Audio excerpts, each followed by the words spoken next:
Dr. John Pohl, the charismatic and seemingly unflappable veterinarian from rural Michigan, became a household name through the popular reality television series The Incredible Dr. Pohl.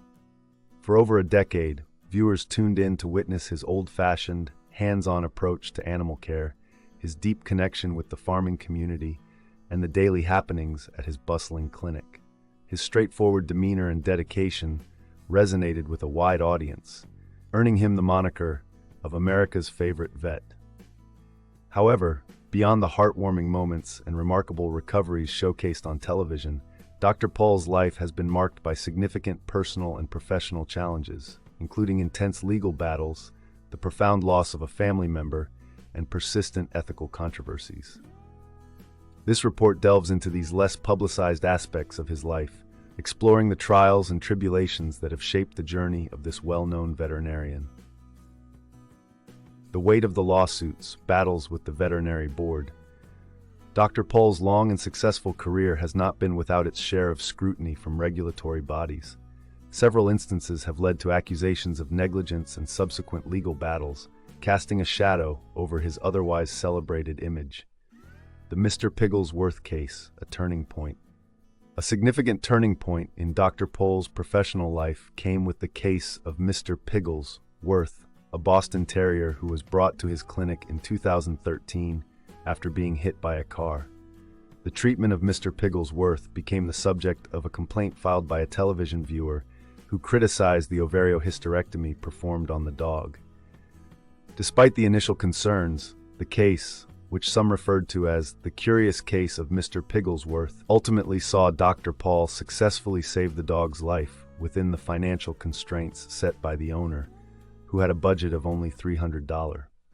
The accusations leveled against Dr. Pohl by the Michigan Department of Licensing and Regulatory Affairs, LARA, were specific: failing to intubate the dog during surgery, neglecting to use an electronic monitoring device, not seeking assistance in locating the uterus, and not wearing proper surgical attire such as a cap, mask, and gown.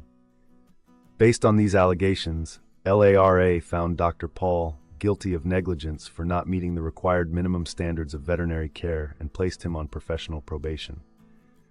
The fact that the initial complaint stemmed from the very show that propelled Dr. Pohl to fame underscores a unique challenge of reality television.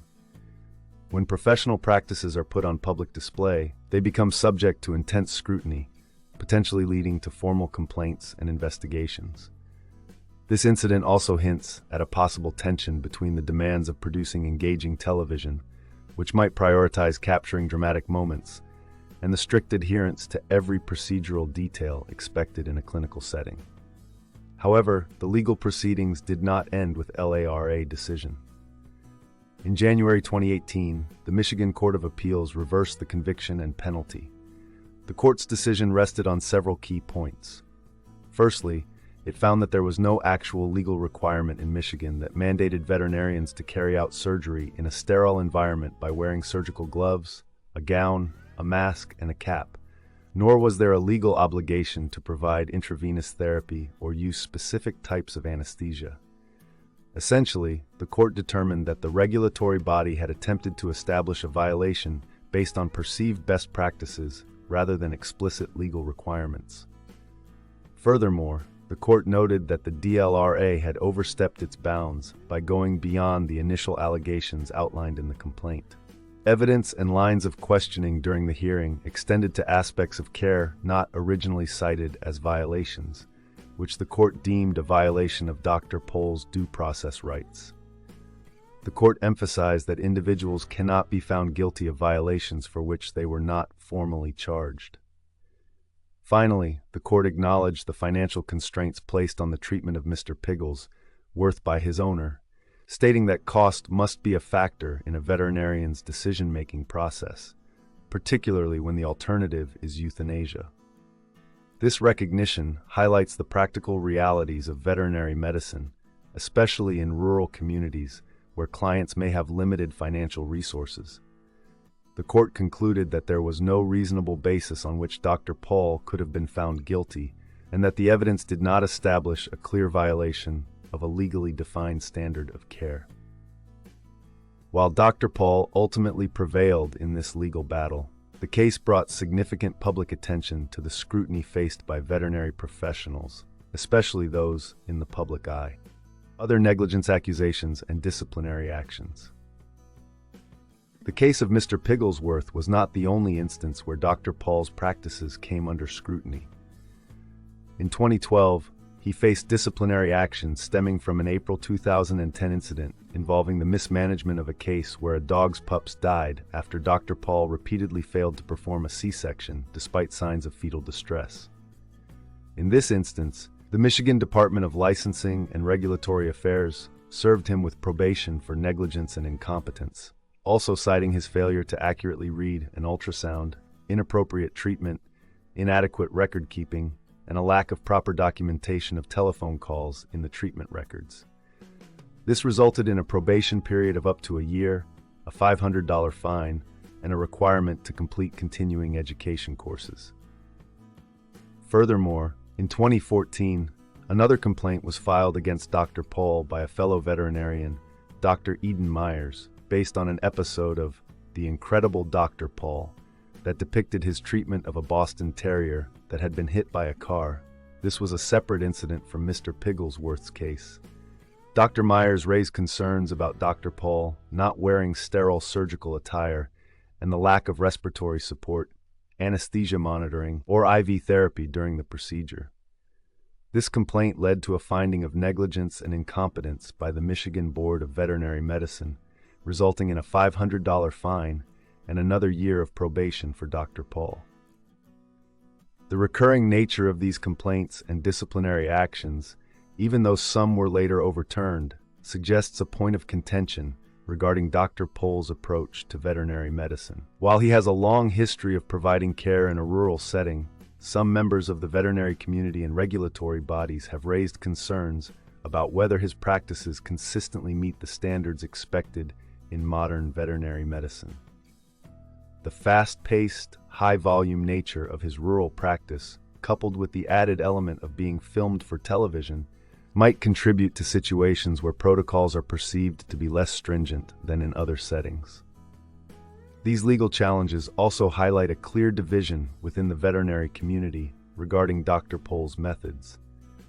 While some veterinarians have been outspoken critics, citing what they view as a lax approach to medical standards, and even starting petitions to have his show canceled due to concerns about substandard medicine, many clients and fans staunchly defend him. Supporters often praise his common-sense approach and emphasize his decades of service to a community where access to affordable veterinary care might be limited. Dr. Paul's attorney consistently maintained that the Michigan Veterinary Board's decisions were arbitrary and that Dr. Paul's care was indeed competent. Libel allegations and counteractions. The professional disagreements surrounding Dr. Paul's practices even led to legal threats beyond the regulatory board. In June 2015, Dr. Paul's legal team sent a letter to Dr. Eden Myers, the veterinarian who filed the 2014 complaint, alleging that she had made libelous statements on the online platform.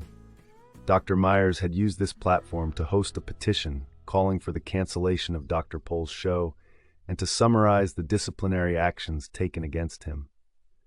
Dr. Paul's lawyer specifically objected to Dr. Myers' assertions that Dr. Paul had harmed animals, defrauded clients, and endangered employees.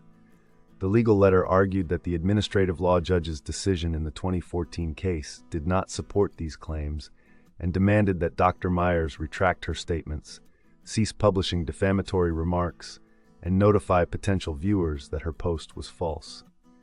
In response, Dr. Myers consulted with her own legal counsel and considered modifying the wording of her petition update. She also sent a letter back to Dr. Paul's attorneys, defending her statements and her interpretation of the judge's opinion, while issuing an apology for using the word defraud.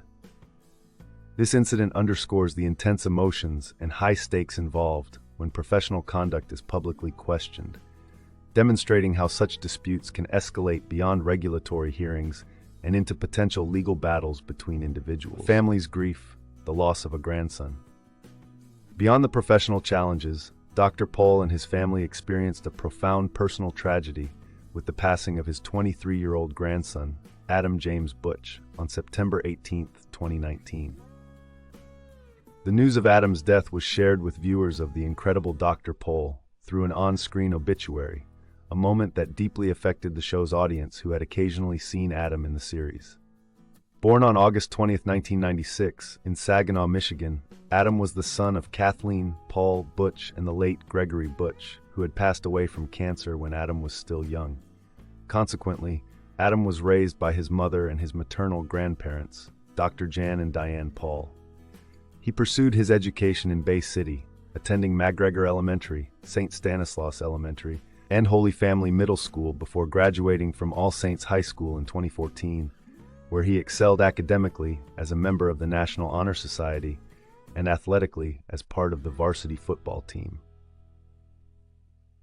After high school, Adam attended Michigan State University, where he worked as a computer science teaching assistant and actively participated in the Relay for Life Committee, demonstrating a commitment to social causes, possibly influenced by his father's battle with cancer.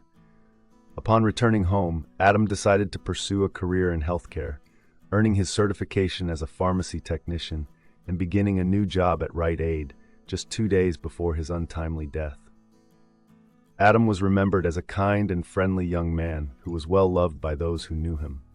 His interests included making music and playing the guitar, and he enjoyed spending time with friends and being outdoors.